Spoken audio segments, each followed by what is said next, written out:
I believe that just like food is grown, money is also grown that way. And I know that for me now, I need to have an understanding of where my money is and what damage it might be doing to people in place.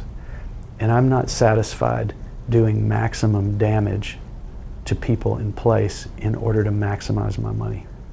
I don't really think it should be legal, if I really get down to it. It's certainly not moral in my sense of morality.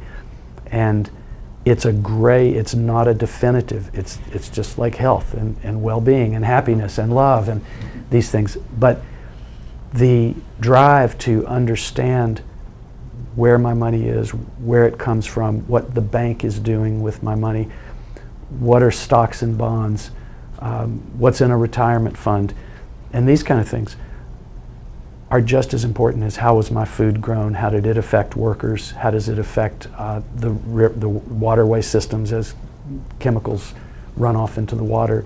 My purpose is to stimulate conversation and cause questions. So clean money or cleaner money would be examined money. Who's it affecting and how? Who and where is it affecting and how? And I feel a responsibility to ask those questions about money I'm involved with, and I believe that this is a message that can help a lot of people simply to just start asking those questions. If we think long term, and we get the best minds that there are, to consider how we might reverse some of the trends that we've set in motion as humans, just innocently in many ways, just going about without knowing. We've created some messes. There's more than enough money on the planet to solve all of it.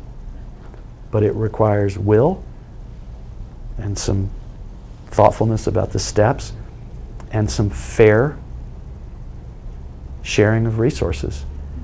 And it can be done. And it needs to be done. And that's why I'm going to use the rest of my time here in this life to attempt to agitate, activate, intrigue, and cause these questions to be discussed and talked about, because we have a chance to save civilization, but we might lose it if we don't get serious about it. And we're going to need younger people, but we need older people, and we need everybody to figure out what our role is in it and how we can make a contribution so that we're actually being ancestors who did the right thing. Well, billionaire, okay, so billionaire is the judge. You're a good person if you manage to be a billionaire. Well, I didn't like that measurement. And so I tried to come up with other ways to be a billionaire. And I said, well, what if I'm a billionaire of meaning and purpose? What if I'm a billionaire of doing good deeds? What if I could be a billionaire of love? I want that. I don't care about $1 billion. You know, I'll distribute. I'll use $1 billion really well, but I don't want to own $1 billion. I want to own I want to be a billionaire of love.